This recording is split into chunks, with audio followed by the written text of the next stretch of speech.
¿Qué tal, queridos amigos de María Visión? Gracias por acompañarnos en un programa más del Regalo de la Salud. El día de hoy vamos a tener un tema muy interesante. Estaremos hablando con nuestro ginecólogo de cabecera, el doctor Eugenio Razo Alejandre. ¿Qué es la incompatibilidad sanguínea? ¿Es cierto que nos tenemos que vacunar? ¿Cuáles son estas complicaciones? Y también tocamos otro tema muy interesante, las terceras molares o muela del juicio. Con ustedes, el Regalo de la Salud. Gracias por acompañarnos. Comenzamos.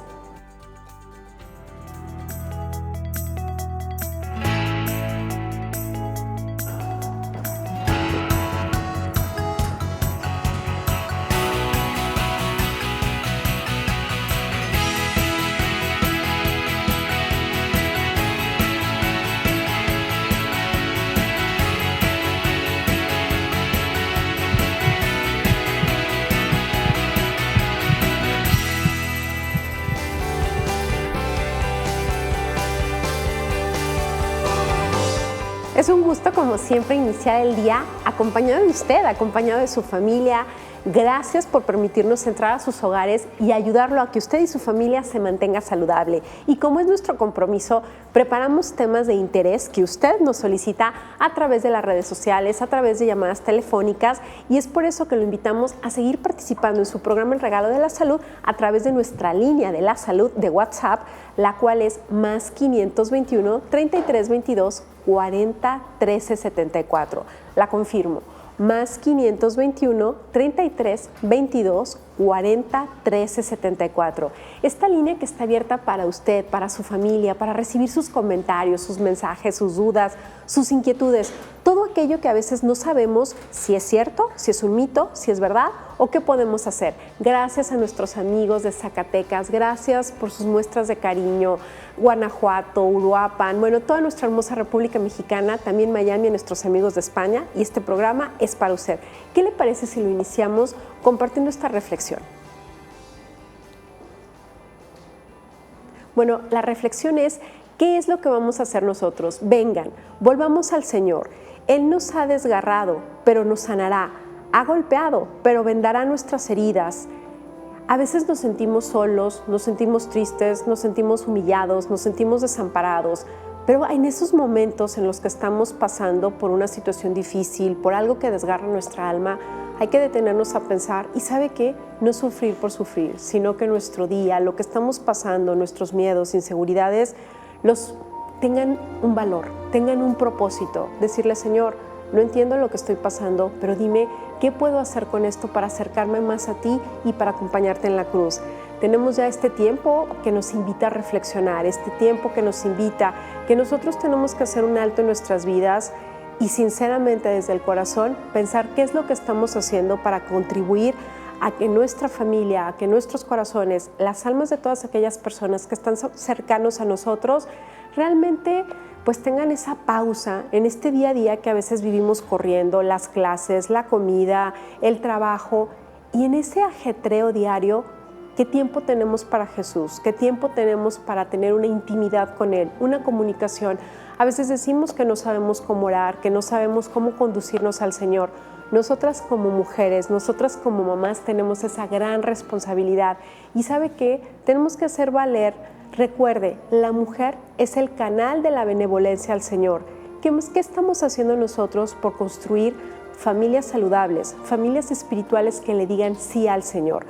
Pues nosotros podemos, con nuestro ejemplo, con nuestra sonrisa, con nuestra actitud, demostrarle a nuestros hijos, a nuestro esposo, que vale la pena seguir al Señor. Y bueno, el día de hoy tenemos un invitado, tenemos al doctor Eugenio Razo Alejandre, nuestro ginecólogo de cabecera, que como cada día nos comparte temas muy interesantes, y no es la excepción el día de hoy. El día de hoy nos estará hablando qué es la incompatibilidad sanguínea. Doctor Eugenio, muchísimas gracias. ¿Qué tenemos para el día de hoy?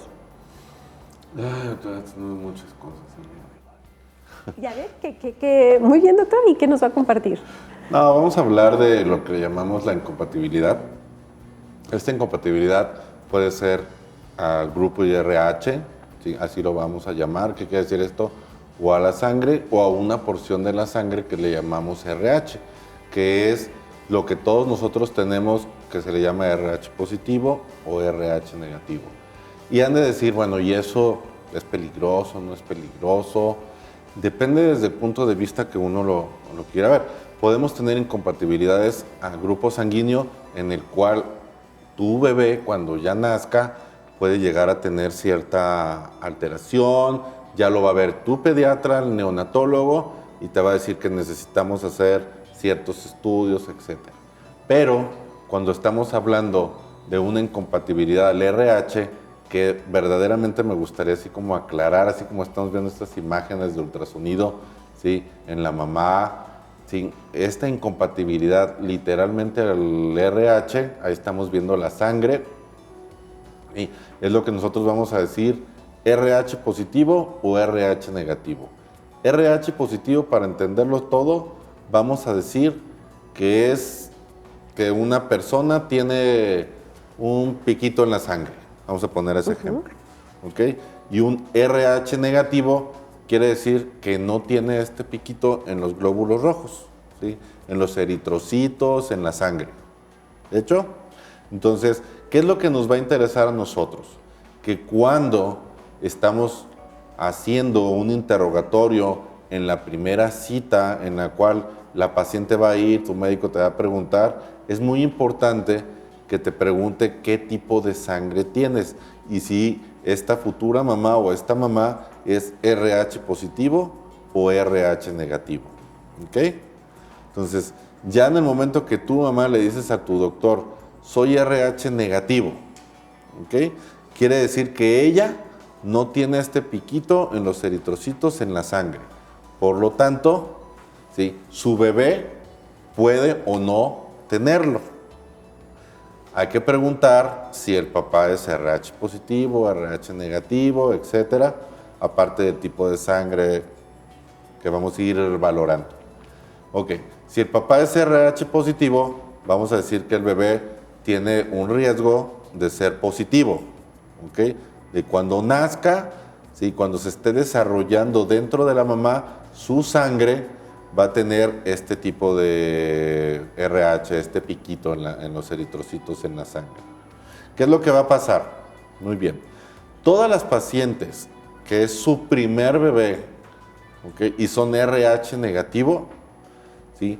Nunca se pone en contacto la sangre del bebé con la sangre de la mamá, a menos que haya una hemorragia, una amenaza de aborto, un desprendimiento de placenta, en determinadas situaciones. ¿De hecho? Pero vamos a suponer que nunca pasó nada de esto, fue un embarazo normal, entonces esta mamá RH negativo llegó al término de su embarazo, tuvo su parto, nació su bebé, el pediatra le pide el tipo de sangre porque el ginecólogo le dijo, necesito saber el tipo de sangre de tu bebé porque mi paciente, mi mamá, es RH negativo. Entonces, sale RH negativo el bebé, quiere decir que la mamá y el bebé, ninguno de los dos tiene este piquito, entonces no pasa nada. Ahorita voy a decir qué es lo que pasa cuando tiene ese piquito. ¿Ok? Sale el bebé, vamos a poner otro ejemplo, caso B. Sale el bebé, es RH positivo. Quiere decir que la mamá no tiene el piquito o el RH positivo. El bebé sí.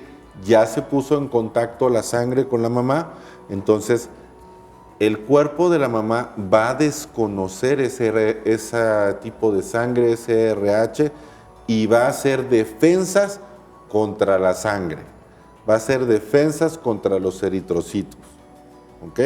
Y en ese momento tu médico te tiene que poner una vacuna que previene que el cuerpo de la mamá cree defensas contra ese RH positivo, ¿sí? Para futuros embarazos. En ese momento ni a la mamá ni al bebé le va a pasar absolutamente nada. En el primero no pasa nada. Nada. Pero en el nada. segundo o en el tercero puede pasar algo Del a la mamá segundo y en al bebé. adelante, siempre y cuando la paciente no le apliquen su vacuna en las primeras 72 horas. ¿Cuáles son las complicaciones, doctor, que podrían pasar? O sea, ¿cómo puede afectar la incompatibilidad sanguínea a la mamá y cómo puede afectar al bebé? Okay.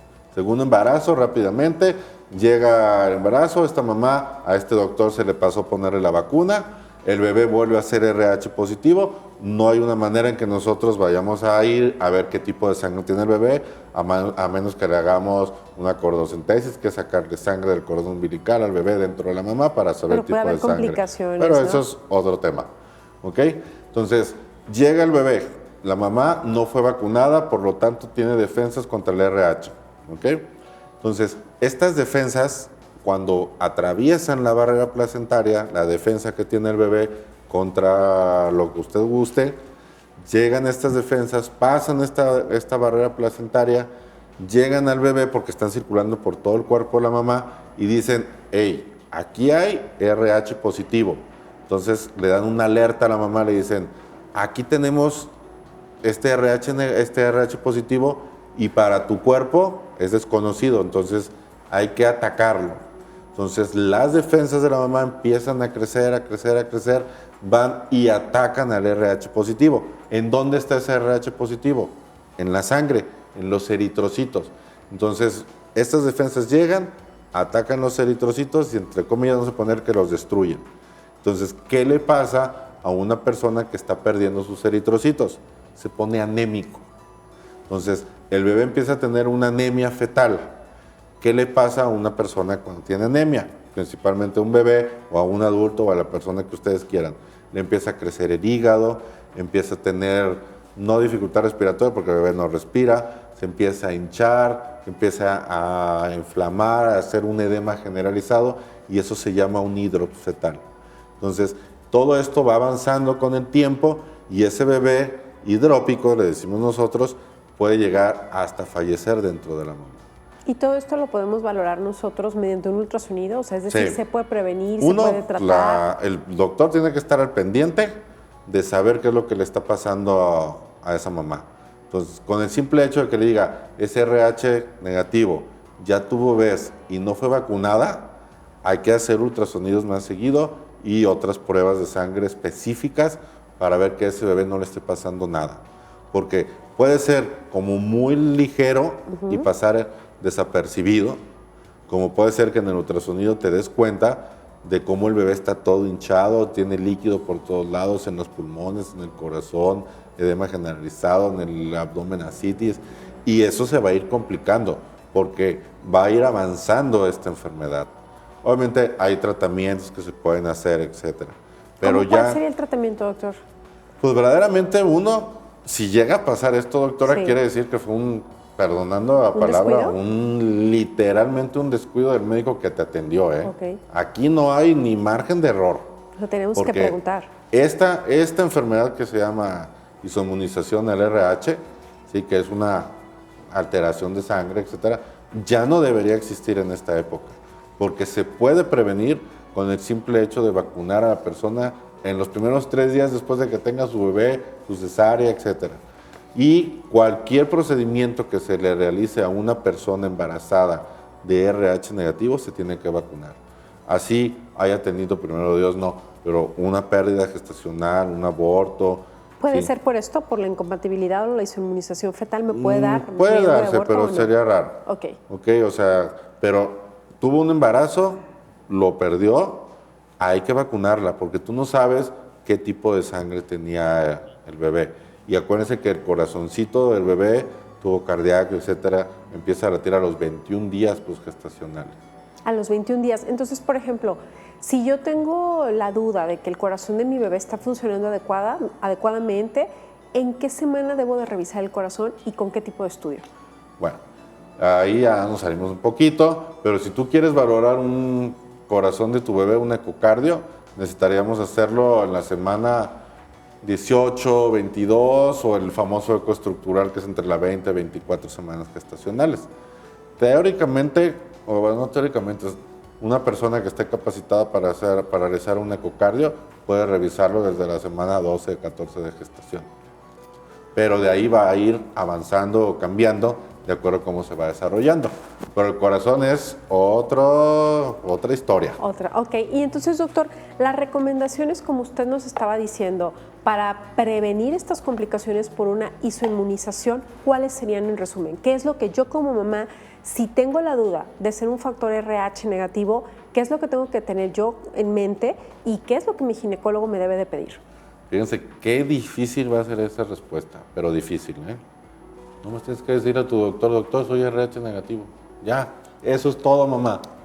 Sí, tu médico debe saber, Dios mío, sí, lo que tiene que hacer es toda paciente mujer RH negativo que llegara a estar embarazada o que se vaya a embarazar, hay que hacerle unas pruebas previas para saber si no ha tenido ya una inmunización.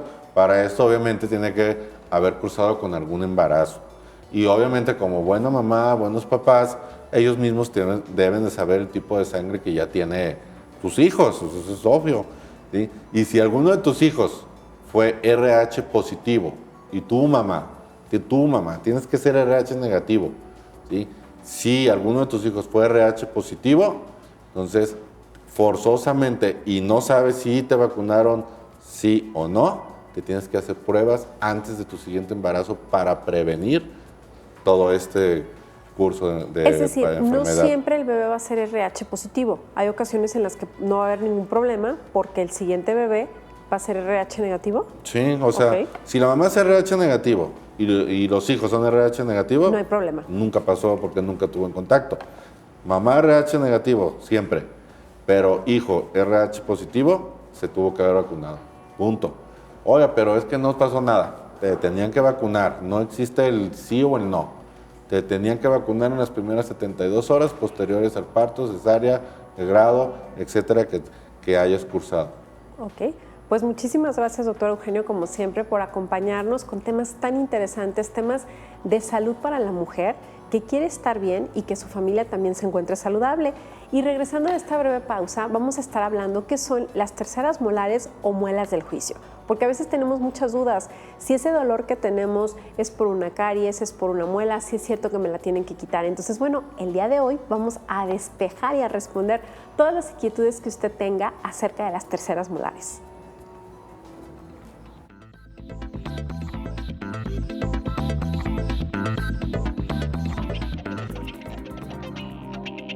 ¿Sabías que, según los datos obtenidos por investigadores alemanes, el riesgo de un ataque cardíaco es mayor los lunes que cualquier otro día de la semana?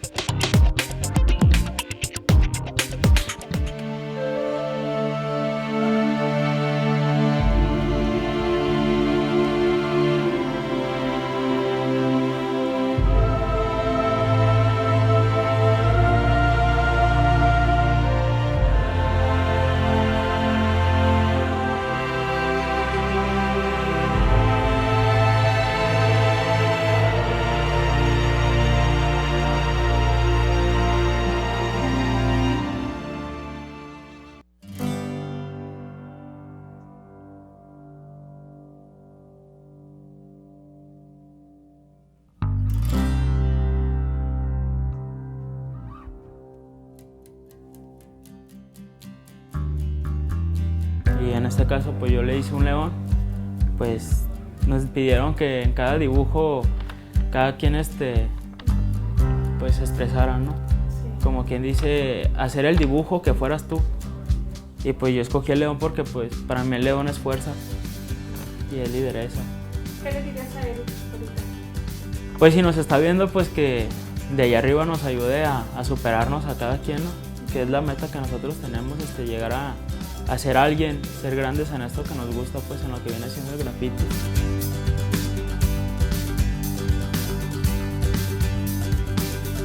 Es un homenaje para un amigo que falleció hace poco a causa del cáncer y pues una forma nosotros de recordarlo es con un mural. Él también pintaba, entonces queremos homenajearlo así.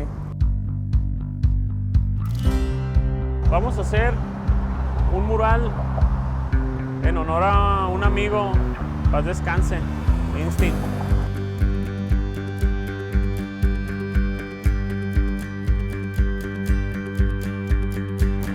ya que él en su momento creó un boceto previo para alguna pinta en cualquier lugar de la ciudad. Su boceto era a base de tótems, animales comiéndose unos a los otros, y de ahí tomamos la idea para hacer este mural. Pero en esa ocasión, en vez de que los animales se vayan comiendo hacia arriba, se van comiendo pues, en horizontal, ¿verdad? Mucha de mi técnica se basa en cómo él pintaba, y ahorita en homenaje a él hice va a ser el fondo de un mural que le tenemos preparado entre todos los de Quinqué. Lo representa él en su bicicleta, siempre andaba en su bici, con su gorra para atrás, y pues así como caminando, como se dice, andando en la bici por una nube, ¿no? Como yendo hacia el cielo.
Bueno, ya estamos de regreso en su programa El Regalo de la Salud, y como el tiempo cuando estamos compartiendo con personas como usted, maravillosas, a quienes amamos, tenemos la obligación de compartir que somos médicos de cuerpo y almas. Nuestra profesión implica que tenemos que escuchar a los pacientes, y sabía que a veces los problemas vienen del alma, los problemas son por algún dolor que tenemos, por alguna falta de perdón, por algo que nos han lastimado.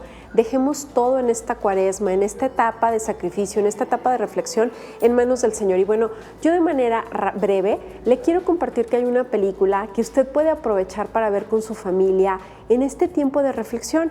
Giuseppe Moscati, un médico santo, un médico que a través de su profesión, a través de la salud, llevó a muchas personas a la conversión. Vea lo que estamos diciendo. Nosotros como médicos también tenemos que aprender a reconocer cuando algo no está bien. Y bueno, también es importante otra película llena de alegría, San Felipe Neri, un santo alegre, un santo que con su sonrisa, con sus cantos, rescató a muchos jóvenes y los llevó al Señor. ¿Y por qué no? ¿Se acuerda que hemos dicho que rezar el rosario en familia es el arma más poderosa que tenemos nosotros como mujeres? Son libritos con ilustraciones que les van a ayudar a nuestros hijos a encontrar el significado, a ver el valor de lo que es rezar el rosario en familia. Entonces, después de haber compartido esto con usted, hay muchísimos otros temas que traemos aquí, pero el tiempo se nos va volando, y hoy tenemos un invitado extraordinario, un invitado que, ¿sabe qué? Déjeme decirle que yo he sido su paciente y por eso lo recomiendo. El doctor tiene unas manos de ángel. Es un ángel a través de la salud de la boca, a través de lo que son nuestros dientes, que el doctor nos va a poder compartir qué son las terceras molares. Entonces tenemos con nosotros el honor de tener el día de hoy al doctor Francisco Balcells Aguilar, quien es especialista en endodoncia. Pues Francisco, bienvenido. Muchísimas gracias por estar aquí con nosotros. Al contrario, Mónica, muchas gracias por la invitación, y pues un saludo a todos los televidentes que con gusto sé que los ven. Sí. Pues aquí estamos con todo gusto para pues desarrollar este tema de terceros molares. Terceros molares. A mí me gustaría iniciar, primero dándote las gracias porque sé que estás muy ocupado y el que hiciste un espacio en tu agenda para compartir con todas las personas que te están viendo qué son las terceras molares y por qué a veces les llamamos muelas del juicio. Muy bien, bueno, los terceros molares es el nombre correcto porque se ubican, nosotros siempre contamos los molares de la línea media hacia atrás. Entonces tenemos primer molar, segundo molar, y el último que normalmente tenemos pues es el tercer molar. Digo normalmente porque a lo largo de la evolución pues está tendiendo a desaparecer. Hay ya incluso muchos pacientes que no se les forma el tercer molar y pues está relacionado con una cuestión evolutiva. Le llaman muela del juicio porque esta normalmente tiene o erupciona o sale, digamos, entre los 18 y 25 años, que se considera pues que es la edad en la que normalmente las personas tienen juicio. Entonces, por eso le dicen muela del juicio, por la edad en la que normalmente erupcionan estos molares, que es de los 18 a los 25 años. Qué interesante, ¿eh? Si pasan de los 18, pasan 25 o 26 años y no han erupcionado, pues obviamente hay que checarlo, ¿no? Hay que tomar una radiografía, hay que ver por qué no han erupcionado, porque muchas veces dicen, es que a mí nunca me salieron, y pues ya tienen 40 años, pero pues el molar está incluido ahí en el hueso, en la encía, y pues puede causar algunos problemas de los que vamos a hablar el día de hoy. Gracias, Francisco, y te quería preguntar, ¿por qué es importante revisarlos, que tengamos los terceros molares, si han erupcionado o no, y debo de retirármela únicamente si me está dando molestias o es alguna aplicación habitual que tenemos que hacer, el extraer la tercera molar? Sí, muy buena tu pregunta. Bueno, como les comentaba anteriormente, estos molares erupcionan entre los 18 y los 25 años. Sin embargo, por una cuestión evolutiva o de espacio, se ha ido perdiendo el tercer molar. Y en muchos pacientes, que es lo más frecuente, no existe el espacio suficiente en los maxilares, sea maxilar superior o maxilar inferior, para que erupcionen. Por lo tanto, pues quedan en mala posición, con un espacio insuficiente para que puedan salir, y eso pues hace que queden retenidos, incluidos.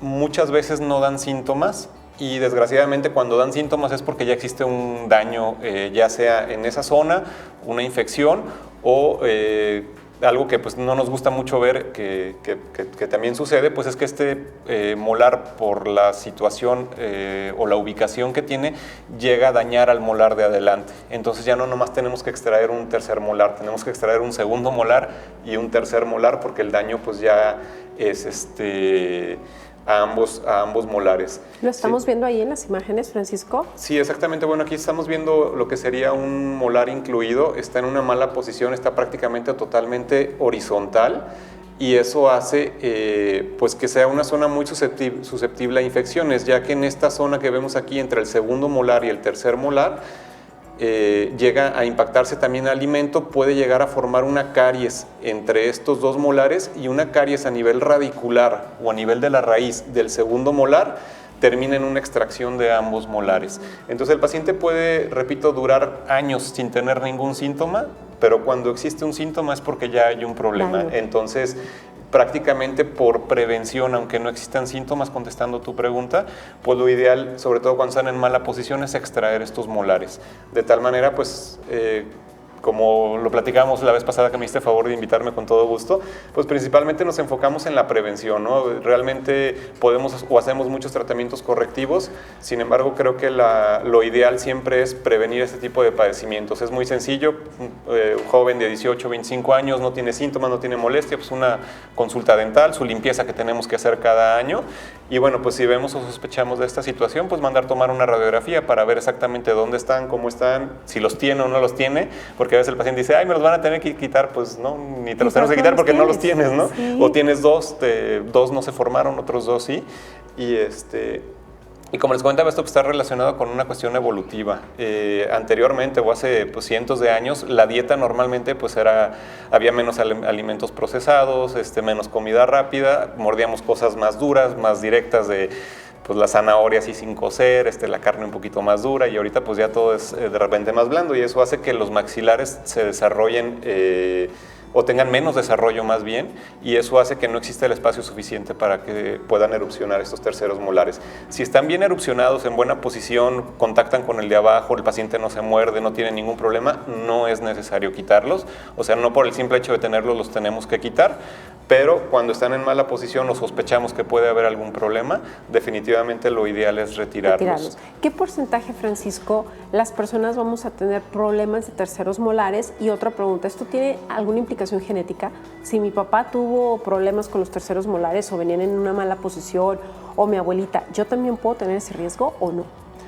Sí, definitivamente existe una situación genética, y pues también está relacionada con pues tanto con los dientes del papá y de la mamá, ¿no? Porque a veces tienen el maxilar de la mamá y los dientes del papá y pues no van a caber los dientes del papá en los maxilares de la mamá, ¿no? Entonces se combinan todas esas situaciones y les repito, por una cuestión evolutiva pues es muy común, digamos que más del 80% de los pacientes no tienen espacio para los terceros molares y o quedan en mala posición o quedan incluidos y es necesario removerlos. Sin embargo, pues existe un muy buen porcentaje de pacientes que incluso no los tienen. Entonces, pues volviendo a hacer hincapié en la prevención, siempre es mejor prevenir una revisión y bueno, si están en mala posición,